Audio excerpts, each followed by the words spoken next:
नमस्कार साथियों, मैं रेणु सिंघल। आज हम बात करते हैं उर्मिला के त्याग और समर्पण की। उर्मिला का चरित्र नारी शक्ति का प्रतीक और प्रेरणा है हम सबके जीवन के लिए। श्री रामायण को आज तक हमने और इस समाज ने श्री राम के दृष्टिकोण से जाना है, देखा है। माता जानकी, श्री लखन और हनुमान के भक्ति भाव को जाना है, रावण के ज्ञान को पहचाना है। रामायण में अगर सबसे अधिक उपेक्षित और अनदेखा पात्र तो वो श्री लखन की पत्नी और जनक नंदिनी सीता की अनुजा उर्मिला हैं। जब श्री राम और सीता वनवास को प्रस्थान कर रहे थे तब लक्ष्मण ने बड़े आग्रह से साथ चलने की अनुमति ले ली। ये बात जब उर्मिला को पता चली तो उन्होंने भी अपने पति के साथ जाने की अनुमति मांगी, परंतु लक्ष्मण ने यह कहकर मना कर दिया कि अयोध्या और राजमाताओं को उनकी ज़रूरत है, उन्हें राजमहल में रहकर ही अपने दायित्वों का पालन करना है। उर्मिला ने अपने पति के वचन की लाज रखी। असीम पतिव्रता उर्मिला के नवयौवन कंधों पर इतना बड़ा दायित्व डालकर लक्ष्मण वन को चले गए। वह पल, वह जीवन सरिता जब कोई नववधू अपने पति के साथ गुजारती है, वह उर्मिला के नसीब में नहीं लिखा था। पतिव्रता स्त्री ने जीवन के चंचल पड़ाव पर भी अपने पति से दूर रहते हुए भी लेश मात्र भी किसी और का ध्यान नहीं किया। उर्मिला के महान चरित्र, अखंड पतिव्रत स्नेह और त्याग की चर्चा रामायण में उपेक्षित रही। लक्ष्मण की विजय का कारण उर्मिला का तप ही था, जिसके कारण लक्ष्मण अपने सभी कर्तव्यों का पालन कर सके। बिना उर्मिला के सहयोग के उनकी विजय असंभव थी। उर्मिला के अतुलनीय चरित्र को अगर हम नकार देते हैं तो हमारा रामायण महाग्रंथ अधूरा है इसके बिना। मैंने कुछ इन्हीं भावों को अपनी रचना में उकेरने की कोशिश की है। चले लखन श्री राम संग 14 वर्ष वनवास, चले लखन श्री राम संग 14 वर्ष वनवास, अग्रज की सेवा हेतु छोड़ा प्रिया का साथ।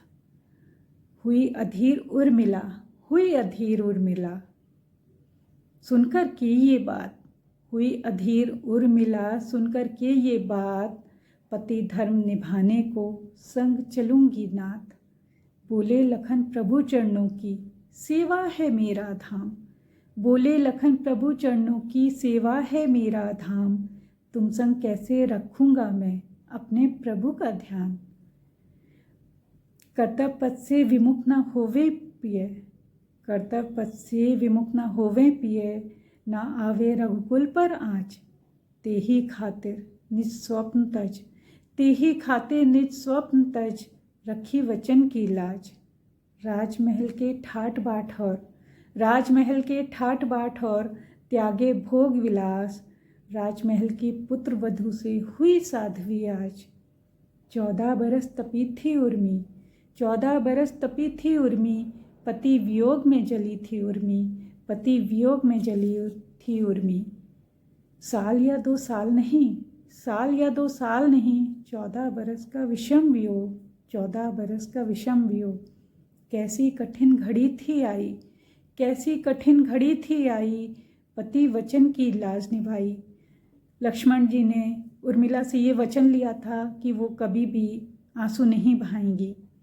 मौन हुई हृदय पीर बढ़ाई, मौन हुई हृदय पीर बढ़ाई, सजल नेत्र ना नीर बहाई, सजल नेत्र ना नीर बहाई। मन मंदिर पिय लखन बसे, मन मंदिर पिय लखन बसे, अपलक नैन ड्योड़ी तके, अपलक नैन ड्योड़ी तके। काया शेष बची थी छाया, काया शेष बची थी छाया, निष्प्राण दे खुद को बिसराया, निष्प्राण दे खुद को बिसराया। किया विमुख लखन ने उर्मी को जब, किया लखन ने विमुख उर्मी को जब, रही सती सी 14 वर्षों, रही सती सी 14 वर्षों। लखन ने सारे फर्ज निभाए, लखन ने सारे फर्ज निभाए, उर्मिला के तप के सहारे, उर्मिला के तप के सहारे। जब उर्मिला ने अपने जीवन को उनके वियोग में बिताया, उनके तप के कारण ही श्री लखन अपने सारे कार्यों को पूर्ण कर सके। उर्मिला जी को एक साथ 3 वरदान प्राप्त थे सीता जी से कि वो अपने एक ही समय में 3 कार्य कर सकती हैं, जिससे उन्होंने लखन की जगह 14 वर्ष तक नींद को पूरा किया और साथ ही साथ अपने सभी कर्तव्यों का पालन करते हुए ईमानदारी से अपने चरित्र के साथ न्याय किया। रामायण महाग्रंथ में उनका योगदान अतुलनीय है, वो हमारे लिए वंदनीय है। तो उर्मिला के चरित्र का वर्णन करना हमारे लिए बेहद आवश्यक है। इसी के साथ मैं विदा लेती हूँ। धन्यवाद।